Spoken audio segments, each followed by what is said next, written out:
All right, welcome. It is Monday, and of course we are on the eve of the trade deadline, so obviously people are very, very concerned about what the Steelers are going to do. We'll talk about Gerry Dulac's report in 1 minute. But first, the game is always on at Archie's on Carson Street, Pittsburgh's best place for food, drinks, and sports, open Sundays for the game, 12 to 2 a.m. Please be sure to check out the daily drink specials and stop in for 80-cent wing nights Monday through Thursday. Tell them Paul Zeise sent you when you get down there. And, of course, I will be there, as always, for Monday night. If you want to hook up on Monday night for Monday Night Football, we can obviously come and say hello. So get to Archie's if you get a chance. Anytime, really, but of course, when the games are going on, that's really a great time to get to Archie's. It's a great place, and again, 80-cent wings is 80-cent wings. Earlier today, we had Gerry Dulac reported that the Steelers are actually interested in making a few moves, but that, and this is kind of interesting to me, but that receiver is no longer a priority. That's what probably the news of the day is, if you think about it. And, of course, Gerry is somebody who covers Steelers, has covered it for a long time. He's got a lot of sources and whatnot. But he says basically with the NFL trade deadline falling on the same day as the national election, Steelers are making a final push to decide if they want to cast a vote to add a player to strengthen their position in the AFC. And so it is basically, if you look at it, he says it might not be a receiver, and that the emergence of Russell Wilson as a quarterback has basically made it so that they don't feel like receiver is a strength, is a weakness anymore. And so they're looking for maybe a depth player, maybe along the offensive line. And he also says with the secondary getting Cam Sutton back, they don't need that. So basically maybe outside linebacker. Who knows?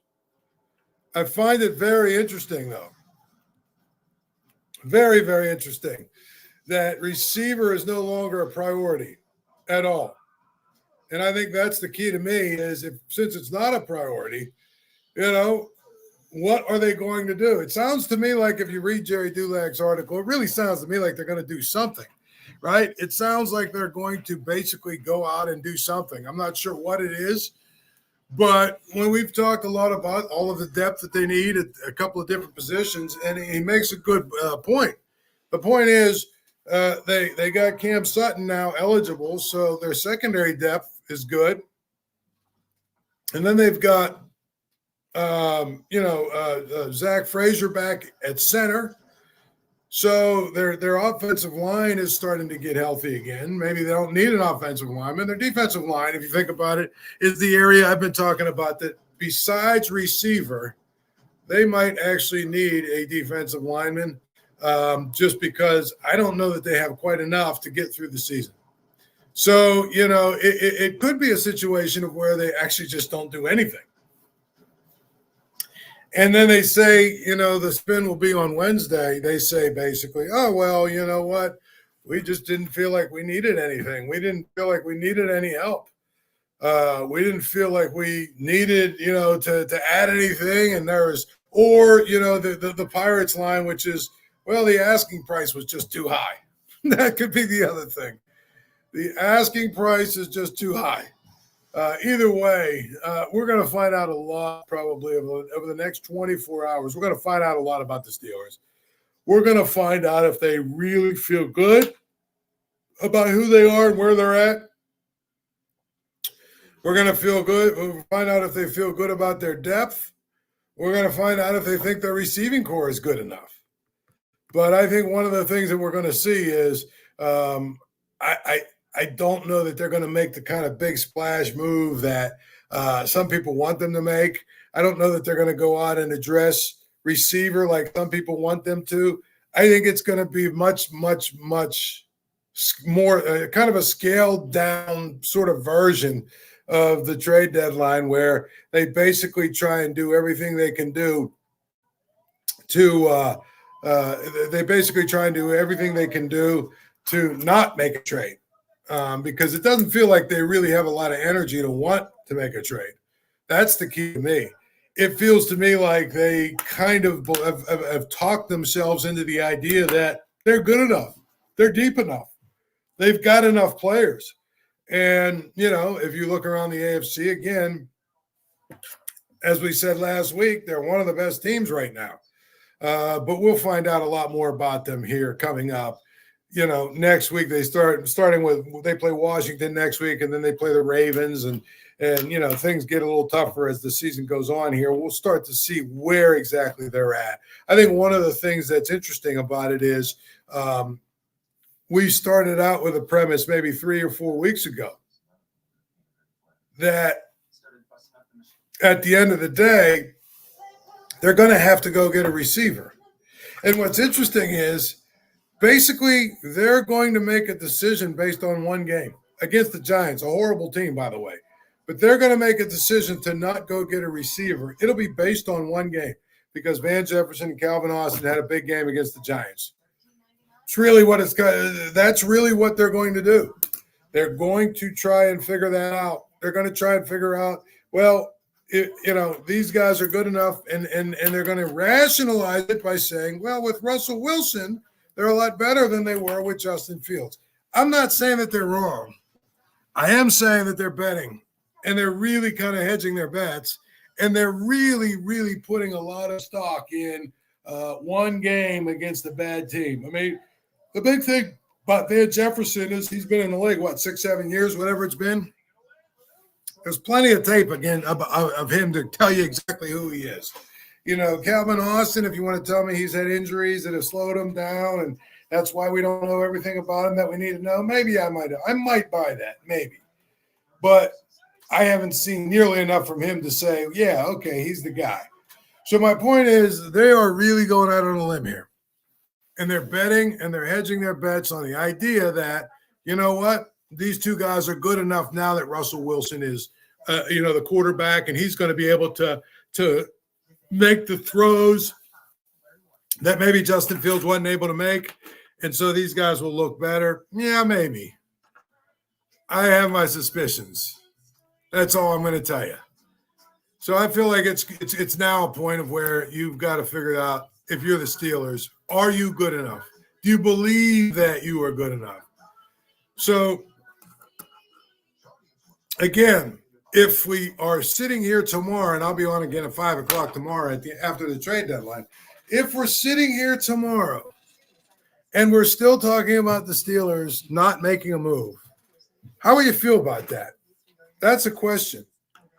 That's to me the question is, if you look tomorrow and we start talking about tomorrow and they haven't made any deals for anybody, do you think this team and this roster is good enough?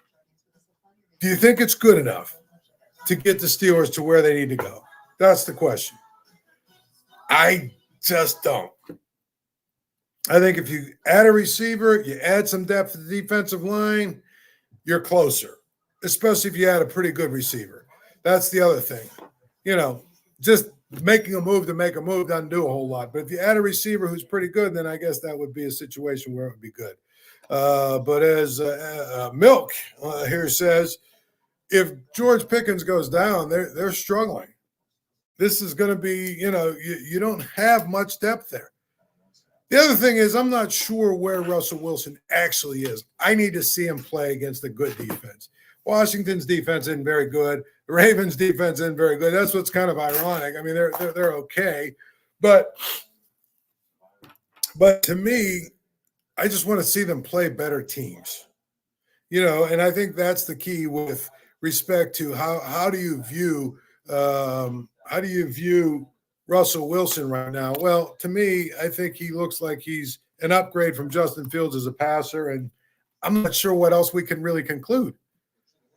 I just think that's the key there is, what else is there to conclude when it comes to Russell Wilson. Other than we just have to wait and see. We really do. Now, up next for them is the Washington Commanders, who are 7-2. And I think when you look at their record, 7-2, it's impressive overall. But here's what I'm going to tell you. I don't know how good they are either. I mean, am my standards too high? I don't know. But I look at their body of work. They beat the Giants twice. They beat Arizona. They beat the Cleveland. They beat Carolina, and they beat Chicago on a tipped Hail Mary. It's not to diminish that what Jayden Daniels has done and everything else, but I think if you look at their body of work 1 week at a time, you kind of start to wonder how good Washington really is. Now, I think their offense is pretty good. Obviously, they're averaging like 30 points a game or something like that. But it's important to remember this. They've got a rookie quarterback who Steelers have traditionally done really well against rookie quarterbacks, number one. Number two, I mean, who's the best team they've played? The Bengals? I mean, in terms of who they've beaten. They played Baltimore tough and lost them. They played Tampa and lost. But really, I mean, they beat the Giants by 3. They beat the Bengals by 5. They blew out Arizona, which was good. They blew out Cleveland, which was good. They blew out Carolina, which was good. They had that miracle against Chicago, and they struggled and just barely beat New York. I mean, Jayden Daniels obviously has been a really good player for them, but I'm not sure he's really ready to play against the Steelers defense yet. The Steelers defense is basically, to me, they need to bounce back for sure. And they need to go out and make sure that what happened against the Giants doesn't happen again, in terms of allowing a lot of yards in the run and the pass. But the reality is Jayden Daniels, to me, is the key. And I think the Steelers are going to be a team that is going to get after. That's going to get after him and cause him a lot of headaches. So I am probably less nervous about this game than some people because, again, if you look at the 7-2, you say, wow, they must be really good. But if you break it down, they lost to Tampa and Baltimore, the only two really good teams that they've played, or decent teams even that they've played. The Bengals, were playing really horribly at that point. And, I know that what they've crawled back to like 4-5, but still, they're under 500. The Giants, they've played them twice and beat them twice. Neither game was a blowout like the Steelers did to the Giants. Chicago game, they should have lost. I mean, you had my man from Chicago standing there at the sidelines, heckling the crowd while a Hail Mary's going on. And the next thing you know, it bounces off his head. It bounces off his hands and into their – otherwise, they lose that game. So I just want to see what the Steelers defense does in a bounce-back game. And I think this is a great spot for them because they're playing an offense that have scored a lot of points, but they've got a rookie quarterback who I don't know that he's ready, to deal with everything that the Steelers are going to throw at him, to be honest. I just don't. I just feel like it's one of those situations where the Steelers could basically dictate to him. And then, of course, I don't think Washington's defense is all that great. So I think if the Steelers can get a lead in this game, it could be another game where, they sort of just start rolling. Because I think if you look at Washington's schedule, I think they're a lot like the Steelers in this way. A lot of their tougher games were allegedly in the second half of the season. They play the Steelers. They play the Eagles twice still. I mean, they play the Dallas for better or for worse twice. They play Atlanta. New Orleans stinks. But reality is, I mean, I expect them to be closer to 5 or 6 losses, if not 7 losses by the time that the season's over.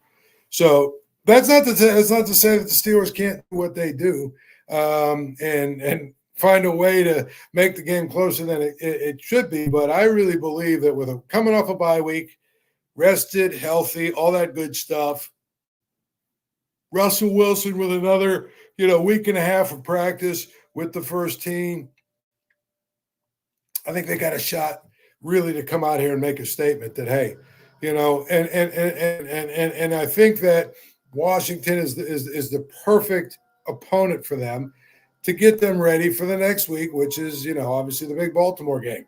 And then after that, they got Cleveland, which should be a win if you think about it. So reality is I like the Steelers' chances to, over the next 4 weeks, maybe if they can even go 2-2, gets them to 8-4. That's all they really need to do.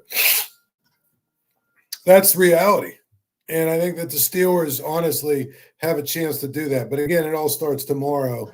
I want to see what they're going to do tomorrow, because that'll tell us a whole lot about how Omar Khan really looks at this team and sees this team, how Omar Khan wants this team to play and how good they are and all that other good stuff.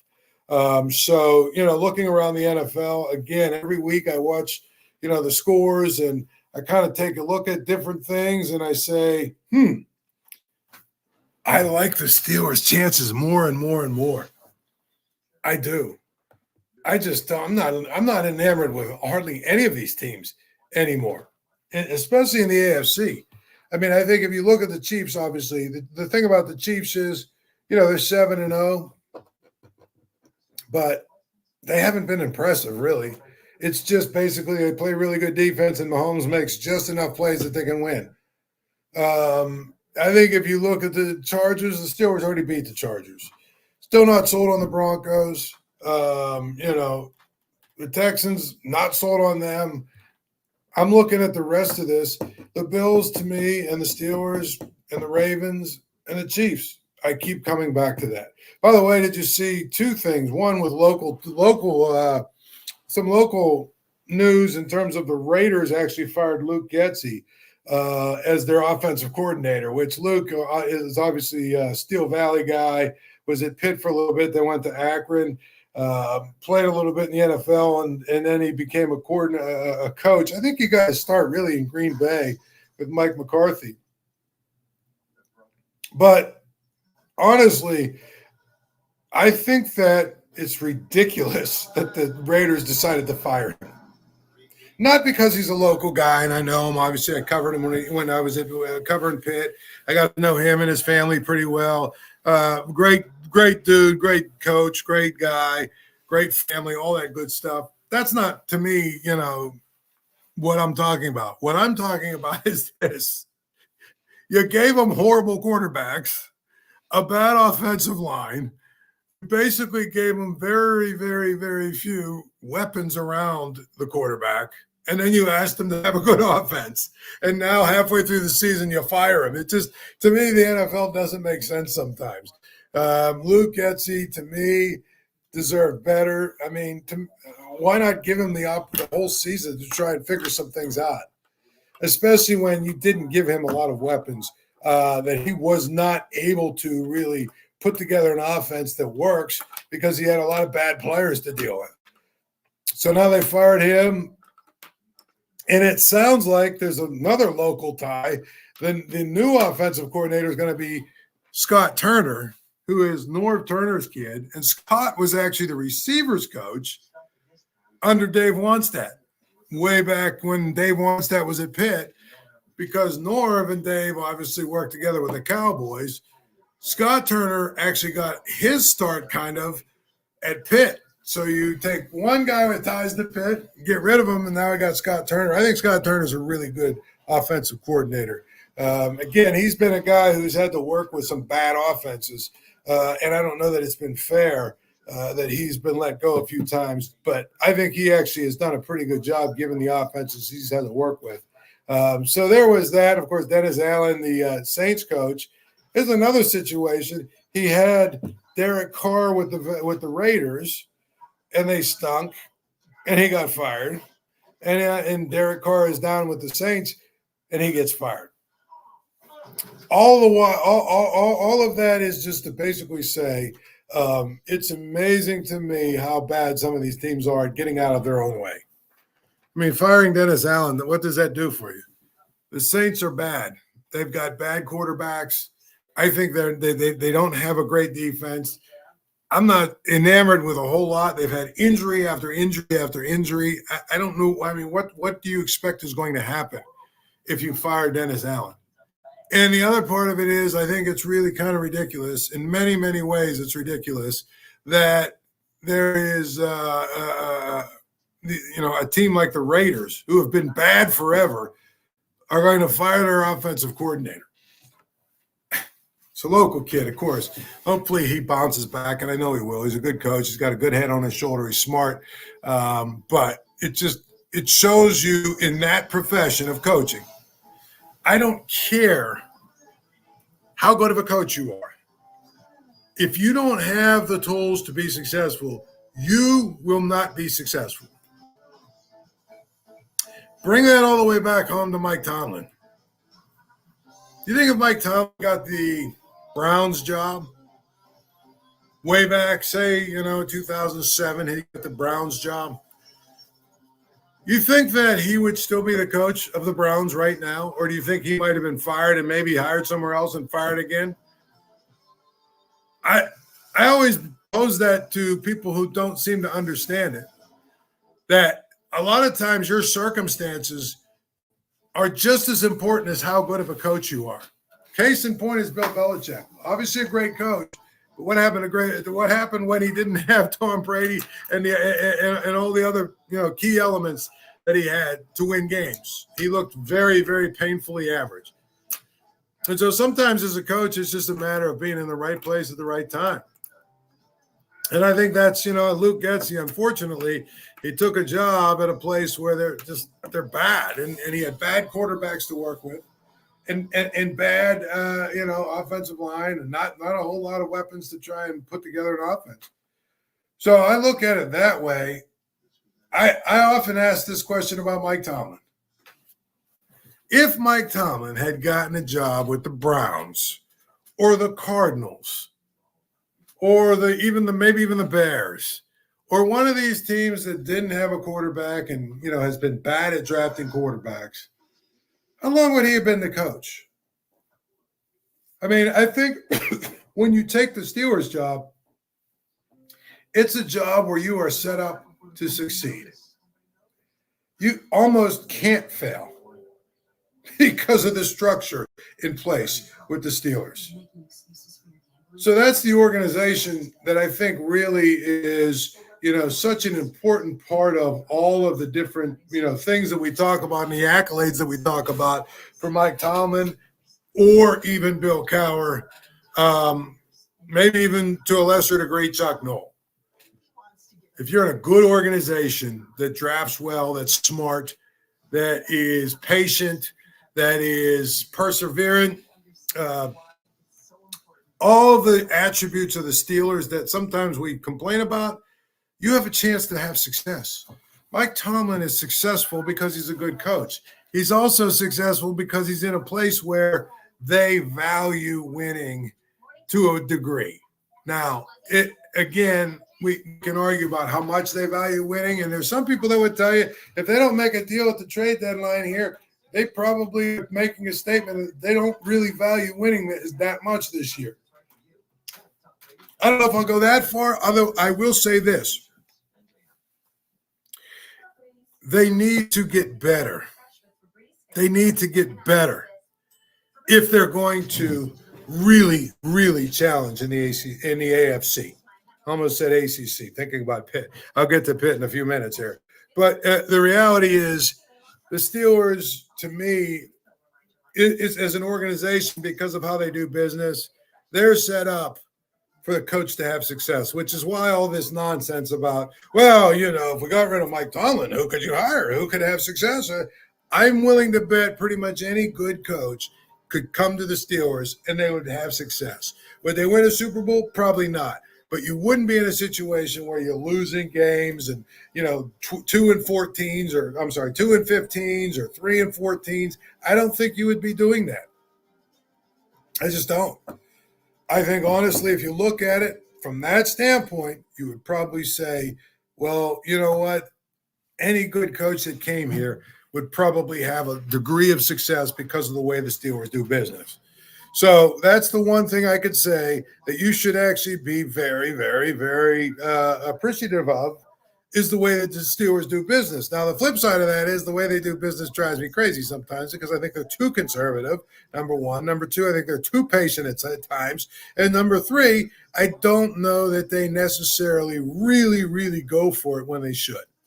And I think, again, tomorrow's trade deadline would probably be a great example. You have a chance to try and go out and get better, put yourself in a better spot, make sure that, you have enough depth at receiver, maybe even have enough depth on the defensive line and all the other places that we've talked about. It's important tomorrow for them to make a little bit of a statement that says, hey, we think that in making a couple of moves, we've got a shot. Of course, the flip side of that is they can make a statement, we think we're good enough. We think we're good enough. And I think that's the key there is if they say that, boy, I hope they are. I hope they're right. But, one thing that's going to happen in so many ways, I really believe this.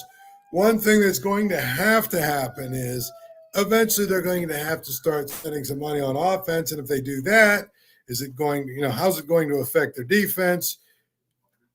These are things really over the next 2 or 3 years we're going to see because the offense is very young right now, A, and B, to me, the best thing about the offense is their quarterback room is literally about $5 million or $4 million for this entire year. Between Cal Allen, Justin Fields, Russell Wilson, it's costing them $4.5 million, $5 million, whatever it is for all three of them combined. The going rate for a quarterback is $50, $55, $60 million. The Steelers are paying $5 million. So if they ever had an opportunity to really go for it, this should be it. This should be when they decide that they're going to go for it.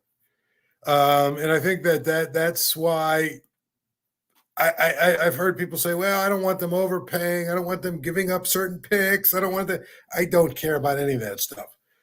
If you have to give up 2 or 3, picks to make it happen, you should. Period. That's the way I look at it. Play to win this year. Play to try and win this year. Break out of your, thing about, well, we would like to, hold on to all of our picks and all that stuff. You don't know what these picks are going to be. I think the Steelers, honestly, they are probably one receiver away from being really good and probably 2 or 3 players away from really having a chance to compete against the top teams. And again, I think all 3 of the top teams, even the Chiefs who have won every game, all 3 of the top teams at times have been really looked like they were really vulnerable. And so I feel like that's the key here. When you look at what the Steelers have to do, they aren't that far off. They're not that far off. It's incredible, but they're not. So throw caution to the wind and go get another player. Go get another player or 2. But I think that's what they have basically, 12 hours, 14 hours, whatever it is. That's what they have now to try and figure out what it is they're going to do to try and get better. And I think that's where Omar Khan now is going to, quote unquote, have to make his money. And I think that's what we're going to see over the next couple of days. The Steelers, do they believe in their guys or not? And if they do, they're probably not going to make a move, and there's going to be a lot of people that are really, really upset. Here we go. By the way, the game is always on at Archie's on Carson Street, Pittsburgh's best place for food, drinks, and sports. Open Sundays for the game, 12 p.m. to 2 a.m. Be sure to check their drink specials and stop in for 80-cent wings Monday through Thursday. Tell them that Paul Zeise sent you. Let's move on for a couple minutes here, talk about Pitt, and then maybe a little Penn State. But let's talk about Pitt. I got bad news for a lot of people. I got bad news for a lot of Pitt fans or people that care about college football. If you want to see everything that's wrong about college football and right, all the same, look at SMU. SMU had, I think, of their 22 starters, they had, I think, 22 starters. I think 19 of them are transfers. They basically, what SMU did was they went to the ACC and said, listen, we understand that you have to cut the piece of the pie a little bit bigger to add somebody because, the bottom line is the ACC has a finite amount of money coming from their networks. We split it up evenly between all of our people. Well, if you add another person, guess what? We got to, all of our piece of the pie becomes a little bit less. SMU basically said, we've got oil and gas money. We've got all kinds of other energy money. We've got all kinds of money here in Dallas. We don't need your money to the ACC. Let us in, and we'll make it work. And we can do that because we've got the money to do it. And if you look at what you see with SMU, you know what you saw? It looked like a bunch of hired guns, and that's what they're going to be every single year. You want to talk about trying to compete with them? Pitt has to compete with that. Pitt doesn't have a bunch of billionaires. They don't have a bunch of oil and gas guys. They don't have a bunch of crazy boosters that are willing to pay whatever it takes. And the reality is, I want to say the deal they made theoretically is going to cost them, because I don't think they're going to, I think it's like $40 million is not what they're not going to get from the ACC for like 8 years. So it's like $320 million, somewhere in that neighborhood. They raised that money to cover that $320 million in 48 hours. True story. After they got into the ACC, 48 hours is what it took them to cover a $320 or $350 million deficit, which is insane. So when you watch that game, you know what I saw? I saw a team that was better than Pitt. I saw a team that had better athletes than Pitt. I saw the team that was much better up front than Pitt. They had more speed than Pitt, more athleticism than Pitt, and it's only going to get worse. That doesn't mean that Pitt can't beat SMU over the course of time. But if you really want to know about college athletics right now, SMU is exactly the poster child for what most of you probably hate about college athletics. And that is guys getting paid, mercenaries, 19 transfers out of 22 starters. Basically, the team that raises the most money or has the most money, they win. Or they're going to have a chance to win. But SMU, what they've done is basically said, you know what, we can compete with the big boys because we've got the money to compete. That's the way of the future. Today, Pat Narduzzi today was offended because somebody basically said, are you going to, think about moving to Nate Arnell from Eli Holstein? Look, he's got to know better, man. The guy hasn't played good for 3 games.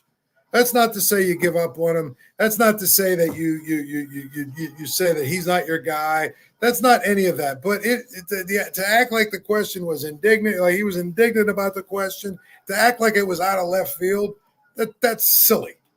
Absolutely silly. The reality is it's a fair question at this point. Now, I wouldn't move on from Eli Holstein. I'd give him a couple because he's young. He's a freshman. I get that. But the idea that question was out of line is really ridiculous. And to me, I think that, Pitt's got to get their offense on track. It starts with their quarterback playing back. It starts with their quarterback not seeing ghosts when he's back there. It starts with their quarterback being able to throw the ball on time, in rhythm. That's what it basically really 100% comes down to for them. They've got to get better on offense, and it starts with their quarterback. So it wasn't an out-of-line question. But if you really want to see what the future of college athletics looks like, all you got to do is look at SMU. Hired guns, mercenaries, billionaires that basically are funding a college football program at a level that really, honestly, Pitt will never be able to achieve. I'm talking about the fundraising. That doesn't mean Pitt can't beat SMU. Obviously, there'll be years when Pitt can, when Pitt has better players, when SMU, goes into the portal and maybe the SMU misses in the portal. I get all that. My point is, year after year after year, SMU is going to have a shot because they can basically spend whatever they need to spend to get better. That's really college athletics in a nutshell. You heard it. I mean, I know Pitt Hoops starts tonight. I don't know. They play like Radford or somebody. I don't know. They play like 3 or 4 of these ridiculous games. But the reality is, Jeff Capel, when he was asked, when they hired a new AD, he said, someone asked him, hey, what do you need from the new AD? And he basically made it very clear, money. I need money. I need NIL money. That's really what it is. That's college athletics in a nutshell. And SMU is the poster child for it. They basically had $360 million is what they had to cover in order to be able to make up for what they were not going to get from the ACC. And guess what? 48 hours later, they had it. You think Pitt could raise $360 million in 2 days? Probably not. One of the things, for instance, about like Robert Morris's men's basketball team, they've been bad the last few years. They should be good this year. You want to know why? Because their athletic director and company went out and raised a bunch of money for NIL and then went out and paid for players. That's college athletics in a nutshell now. By the way, Wayne asked me, do I think the Steelers will make a trade for the wide receiver? 2 weeks ago, I said yes. Last week, I said probably. Right now, I'm thinking doubtful. Probably not. Penn State, again, you're 1-10 against Ohio State. I think one of the biggest things about Penn State is you've got to really, really figure out who you are and what you want to be. Because people that are angry with James Franklin, guess what? You're not as good as Ohio State. You're not Ohio State. You're not one of the elite programs. No matter how many different ways you want to try and put yourself in that category, you're not. You don't have, top 10 NIL money. You don't have that kind of recruiting base. You just are a team that is a really, really, really good program, but probably not among the elite. So the fact that you're 1-10 against Ohio State, that's pretty much who you are. And if you look at it, they're really, really good at beating pretty much everybody else. But when they play against those teams that are really among college football's elite, they struggle. James Franklin is really good at beating teams that don't have as good of players as he does. He hasn't been so good at beating teams who are as good as him. And then Saturday, again, he proved to me, today he was talking about, was it Tyler Warren they didn't give the ball to? And he was talking about, we've got to think about players and not plays. Well, you're the head coach. What are we talking about here? You're the head coach.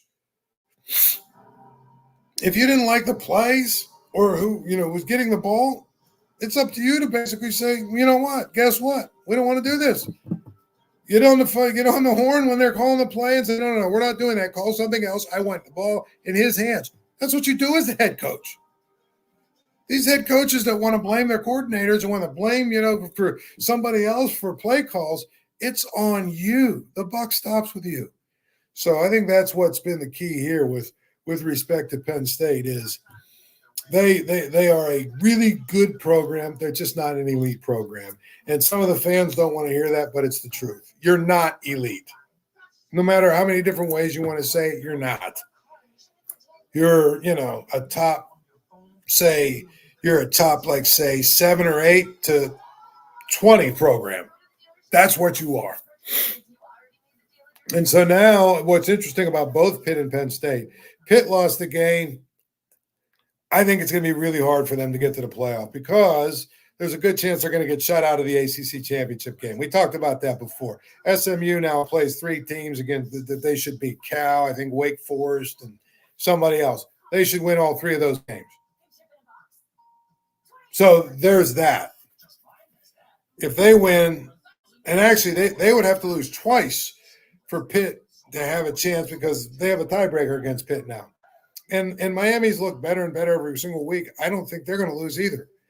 So if those two teams go undefeated in the ACC and play in the ACC championship game, I don't think that Pitt has a chance to get to the ACC championship game. And if they don't, they're not going to get to the playoff, even if they beat Clemson, which, by the way, that really took a big hit this week because Clemson lost. So, their big signature win, in a couple of weeks, guess what? It really doesn't look all that special if they win that game now. So, to me, I think Pitt's probably right now jockeying to play for the best bowl game they can get to. And you know what? If they go 11-1 or 10-2 and get to a good bowl game, I don't know how anyone could be upset with that considering what the expectations were for Pitt. Penn State, Right now, Oregon basically is undefeated. They probably have a sidetrack to the Big Ten championship game. And Ohio State now has the tiebreaker against Penn State. And they play Indiana, who is undefeated. Indiana, if they find a way to beat Ohio State, guess what? Indiana is probably going to go undefeated in the regular season if you look at the schedule and what's left for them. So I think Penn State, now the difference is if Penn State goes 11-1, they'll still be ranked in the top 10 or somewhere in there. They're going to be able to go to the playoff, but they won't be able to win the Big Ten, which is kind of interesting if you think about it. So a lot to unfold there. I see one of our commenters, which, by the way, you can comment on and ask questions and all that stuff and interact. He basically wants to know if they're going to go, if the Steelers are going to go get D.K. Metcalf.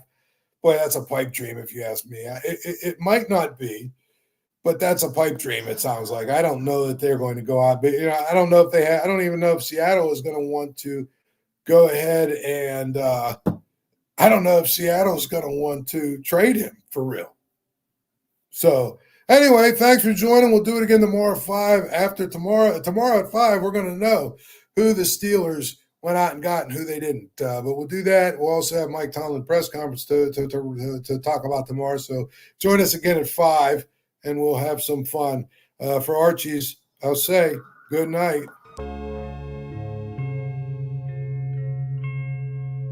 Thank you for checking out this content from Post-Gazette Sports. If you watch this video on YouTube, please like the video and subscribe to our channel.